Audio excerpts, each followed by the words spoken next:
E. Ray, okay. My name is E. Ray Moore. I'm the founder of the Exodus Mandate Project, and I've been a fan and a follower of Alex Newman really for several years, and really a delight to talk to him today and visit with him. Of course, his most recent book, along with Sam Blumenfeld, Crimes of the Educators, really is a significant book. It's significant for a number of reasons, because it has some very good chapters on Common Core. Alex, tell us a little bit about the book and how that's going and the success you're having with Crimes of the Educators. Sure. Well, thank you. I got to write the book with Dr. Sam Blumenfeld, really one of the veterans in this field. He spent 50 years of his life devoted to education, wrote 12 books, and so this was the last book he wrote. He died last year, and I was blessed to have the opportunity to help him with it and co-write the book with him, and it's doing very well. We've been very pleased with how it's gone so far. It's given me the opportunity to go on lots and lots of radio and TV programs and reach millions of people with this critical information.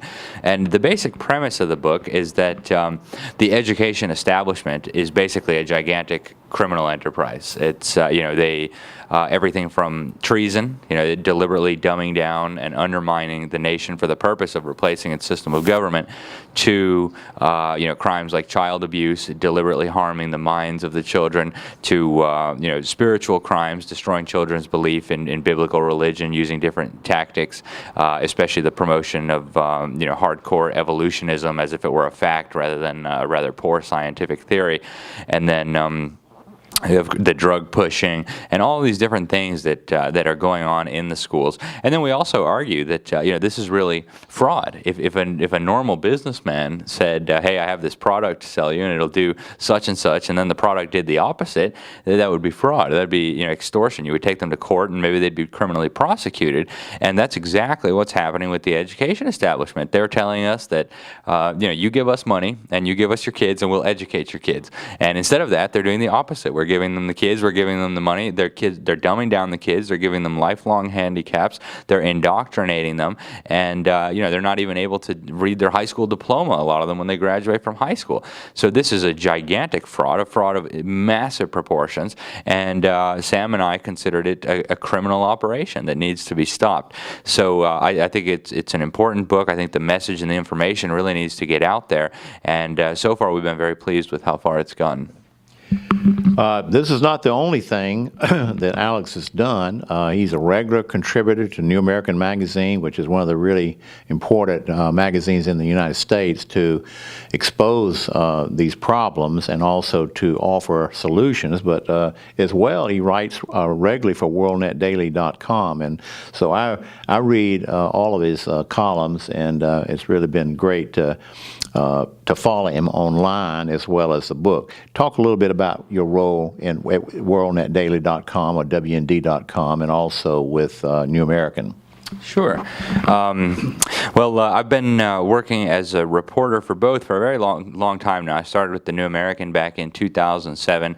Now my title is foreign correspondent, and so I cover a lot of international issues. I've been going to a lot of these UN conferences to see what's going on, and obviously education kind of permeates everything, right? Whether I go to the Sustainability Summit or the Global Warming Summit, education is always present there, because the key to their entire strategy is to brainwash and so-called educate the children. And so this is obviously a very crucial thing.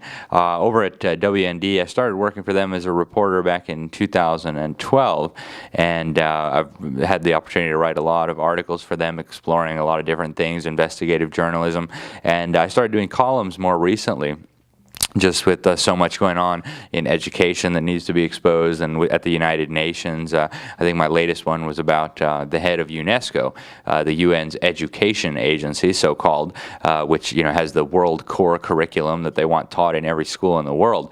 And this lady, Irina Bokova, who runs UNESCO, is an actual communist. Sometimes you call people communists, say Obama's a communist, and a lot of people just mean it as a figure of speech or hyperbole, whether it is for Obama Obama or not, who knows. But Irina Bokova is an actual communist. She was a member of the Bulgarian Communist Party. Her father was part of the Politburo, actually the editor-in-chief of the Communist Party of Bulgaria's main propaganda organ, a Communist Party newspaper there, and a murderer. And this regime murdered, according to the best estimates, 222,000 people. And so when they tried to put Irina Bokova, the communist who runs UNESCO, in as the Secretary General of the United Nations, I almost couldn't believe it, because I had come across Irina Bokova in the research for Crimes of the Educators, and it was very clear that this was an unrepentant communist. They never apologized for mass murder, for all the horrors that they perpetrated, for the persecution of Christians, and yet she's running the global education system, and then she wants to move to the head of the United Nations, and the globalists were all behind this. You had even the Rothschilds coming out publicly and saying that this is who they want for Secretary General. So that was bizarre, and I was thankful that I had the opportunity to write about that in a column at WND. So that's the kind of stuff that I like to look at. The bigger picture stuff, what's really going on. We're not dealing here with people with policy disagreements. We're dealing here with something that goes much deeper and much darker than that.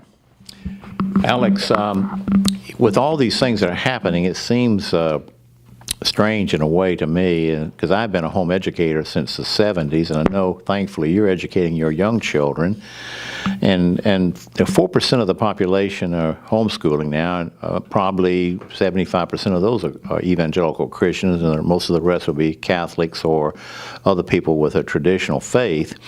And then you have maybe 10% are in private and Christian school, and yet our people just seem to be, it's like they're in a stupor. Drugged. They see these things happening, but they just stay in these places. And what do you think we can do besides information, giving them information to warn them that they got to get their kids out? The house is on fire. Well, I say that all the time. I really think that's one of the key things, is that if you have kids in your life who you love, grandkids, kids, nieces, nephews, you need to protect them from this. And the best way to do that is to pull them out of the government schools. And, I think homeschooling is one really good option. There's a lot of good Christian schools, independent schools.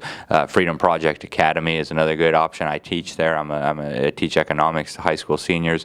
And one of the speakers at the conference today, Dr. Duke Pesta, I'm sure he'll tell you more about it. He runs the school, just a wonderful guy who loves education and loves the kids. It's just an amazing opportunity here that the school has provided for parents, for a really good price. And there's a lot of things like that popping up. I think that's what people need to have in mind. I think really that's the ultimate solution. Even if you think you have a good school board in your local community, unfortunately, you still have all of this stuff coming down, and the system has become rotten. So at this point, you need to do what you need to do to protect your kids, and that means getting them out of the schools, unfortunately.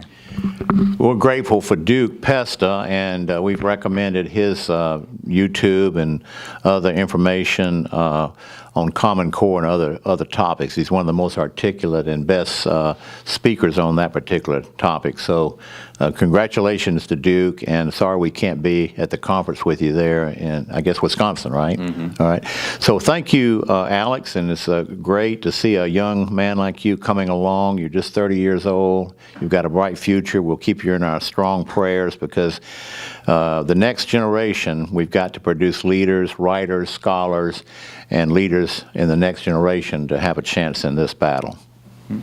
Thanks very much.